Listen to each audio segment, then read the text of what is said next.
శ్రీ గురుభ్యో నమః. శ్రీమాత్రే నమః.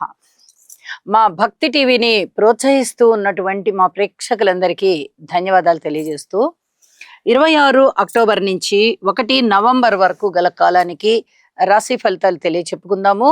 ముందుగా గ్రహస్థితులు. కర్కాటక రాశిలో ఉచ్చులో ఉన్న గురుగారు ఉన్నారు. సింహరాశిలో కేతు ఉన్నారు. శుక్రుడు నీచలో ఉన్నారు. రవి గారు నీచలో ఉంటూ కుజునితో కలిసి ఉన్నారు. చంద్రుని యొక్క స్థితి నీచలో ఉంటూ బుధునితో కలిసి ఉన్నారు. రాహు గారి యొక్క స్థితి కుంభరాశిలో ఉన్నది. అలాగే వక్రించిన శని గారి యొక్క స్థితి మీన రాశిలో ఉంటూ ఉన్నది. ఇక వారాంతంలోకి వెళ్ళేటప్పటికి చంద్రుని యొక్క స్థితి రాహుతో కలిసి ఉన్నది. అలాగే కుజుని యొక్క స్థితి మారి ఉన్నది. వృశ్చిక రాశిలోకి వచ్చేసింది. గ్రహస్థితులు ఈ విధంగా ఉంటూ ఉండగా గ్రహ సమ్మేళనాల యొక్క ఫలితాలు ఏమిటి అంటే, రవి కుజుల యొక్క స్థితి ఎప్పుడూ కూడా చాలా ఉద్రేకమైనటువంటి స్వభావాన్ని చూపిస్తూ ఉంటుంది. అయితే ఇక్కడ రవి గారు నీచలో ఉన్నారు కదా అంటే, నీచలో ఉన్నప్పటికీ కూడా తులలో ఉన్నటువంటి రవి గారికి చాలా పవర్ ఎక్కువగా ఉంటుంది. కాబట్టి ఈ రవి కుజుల పరిస్థితి ఉద్రేకానికే దారితీస్తూ ఉంటుంది. ఏ రాశుల మీద చూపిస్తుంది ఈ ఫలితం అనేది మనం రాశి ఫలితాలలో చెప్పుకుందాం.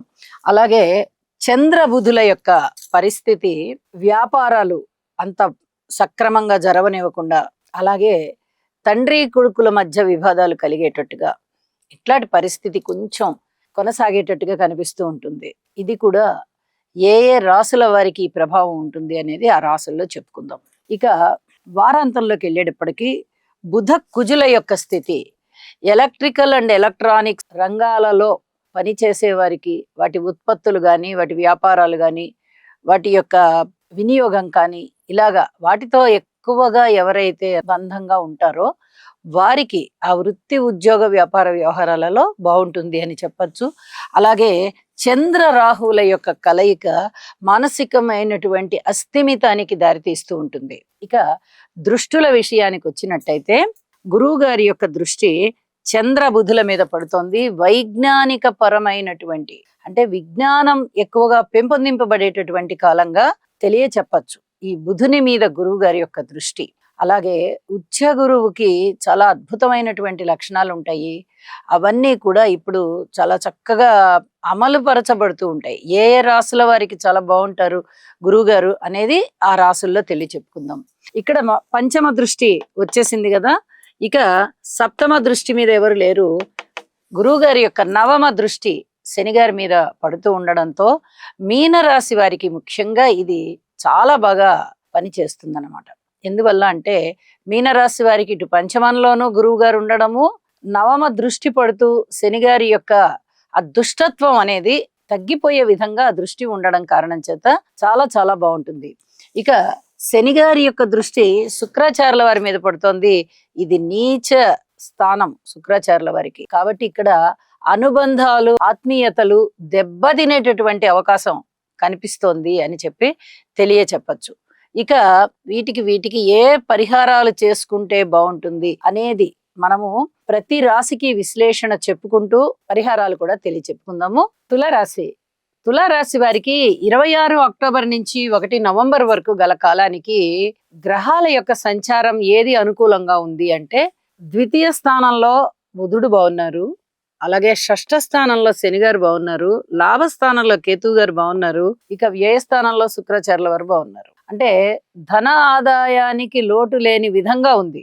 షష్ఠ స్థానంలో శని గారు ఇచ్చేటటువంటి ద్రవ్యము అది మామూలుగా ఉండదు. ఎక్కడెక్కడ అసలు మీకు రాదు అనుకున్నది రాని బాకీలు వసూలు అవడం, ఎదుటి వాళ్ళు మిమ్మల్ని ఇన్నాళ్ళు ఎంత తిప్పలు పెట్టారో అవన్నీ పోయి పువ్వుల్లో పెట్టి మీ ధనాన్ని తెచ్చిస్తారు. అలాంటి పరిస్థితి అనమాట. అలాంటి పరిస్థితి ఉండడం, స్నేహితుల సహకారం ఉండడం, శత్రువుల యొక్క సంఖ్య తగ్గిపోవడం, శత్రువులు మిత్రులుగా మారడం, వాళ్ళ తప్పు వాళ్ళు తెలుసుకోవడం, శత్రువుల మీద మీరు విజయం సాధించడము, ప్రారంభించిన ప్రతి పనిలోనూ విజయ అవకాశాలని మీరు పొందడము, ఇవన్నీ కూడా మీకు మానసిక ఉల్లాసాన్ని పెంచేటటువంటి అంశాలుగా తెలియచెప్పచ్చు. అలాగే ఊహించని విధంగా ధన ఆదాయం పెరుగుతుంది, ధనము వస్తుంది. అలాగే విలువైన వస్తువులు చేయి జారకుండా భద్రపరుచుకుంటారు మీరు. కీర్తి ప్రతిష్టలు ఉంటాయి. అన్యోన్యత అనురాగాల విషయంలో మటుకు కొంచెం జాగ్రత్తలు తీసుకోండి. ఇది చెప్పదగినటువంటి సూచనగా తెలియజేస్తున్నాను. అలాగే ఏదైనా వివాహాది శుభకార్యాలు కుదురుతాయా అంటే కొద్దిగా ఆలస్యం అయ్యేటటువంటి పరిస్థితి కూడా ఉంది. భార్యాభర్తల మధ్య మంచి ఆత్మీయత అనురాగాలు వెల్లివిరుస్తాయి అంటే ఇది కూడా జాగ్రత్త తీసుకోవాల్సినటువంటి అంశము. ప్రయాణాల విషయంలో కూడా జాగ్రత్తగా ఉండాలి. వాహనాల విషయంలో కూడా జాగ్రత్తగా ఉండాలి. కుటుంబ విషయంలో కొద్దిగా మీ మాటకి విలువ పెరుగుతుంది, చలామణి అవుతుంది, కించిత్తు తృప్తి కలిగే విధంగా ఉన్నది. కాబట్టి ఇది ఒక మనశ్శాంతిగా అనిపించే అంశం అని చెప్పి మీరు సంతోషపడతారు. అన్నదమ్ముల యొక్క సహాయ సహకారాలు లేవు. మాతృవర్గ రీత్యా బాగున్న కాలమే నడుస్తోంది. సంతాన రీత్యా ఓర్పు కలిగి ఉండాల్సినటువంటి పరిస్థితి కనిపిస్తోంది. అలాగే ఉద్యోగ జీవితంలో పై అధికారుల యొక్క మందలింపులు ఉంటాయేమో, కొద్దిగా జాగ్రత్తగా ఉండండి ఈ విషయంలో మటుకు. ఇది చాలా చాలా చెప్పదగినటువంటి సూచన. తాత్కాలికంగానే ఈ పరిస్థితి ఎప్పటికీ ఇలాగే ఉంటుందంటే ఎప్పటికీ ఇలా ఉండదు, ఉండబోదు కూడా. కానీ ఒక 2 నెలల కాలం మటుకు జాగ్రత్తగా ఉండండి. పూర్తిగా 2 నెలలు కూడా అవసరం లేదు. ఒక 35-36 రోజులు జాగ్రత్తగా ఉన్నా కూడా సరిపోతుంది అని చెప్పి మరీ తెలియజెప్తూ ఉన్నాను.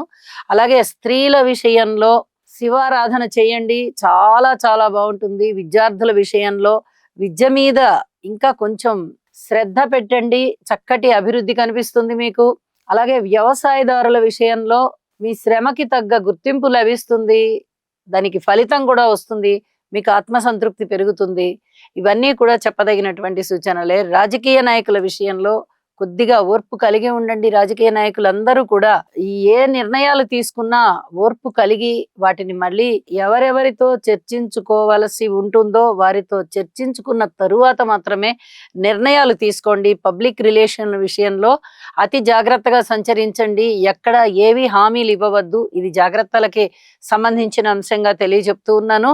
ఇక ఏదైనా పరిహారాలు చేసుకునే విషయంలో లలిత సహస్రనామ స్తోత్ర పారాయణాలు తప్పనిసరిగా చెయ్యండి. ఇది చాలా చాలా ముఖ్యమైనటువంటి పరిహారంగా తెలియజెప్తున్నాను. భక్తి భగవంతుడి పాదాల మీద పెట్టండి, అమ్మవారి పాదాల మీద పెట్టండి. అన్యోన్యత పెరుగుతుంది, ఆకర్షణ పెరుగుతుంది, అలాగే ఐశ్వర్యం పెరుగుతుంది, మనశ్శాంతి చక్కగా ఉంటుంది అని చెప్పి మరొకసారి కూడా తెలియజేస్తూ ఉన్నాను. వారాంతానికి వెళ్ళేటప్పటికి ఇంకా ఏమన్నా మీకు అనుకూలమైనటువంటి పరిస్థితులు వచ్చాయా అంటే ఇంకా వేరే ఏవి మార్పులు, మంచి ఫలితాలు ఇచ్చేటటువంటి మార్పులు ఏది లేదు అని చెప్పి తెలియజేస్తూ ఉన్నాను. జాగ్రత్తలు ఏ విధంగా తీసుకోవాలో అది చూసుకుంటూ ఓర్పు కలిగి ఉంటూ మీ అభివృద్ధిని మీరు చక్కగా ఆస్వాదించండి.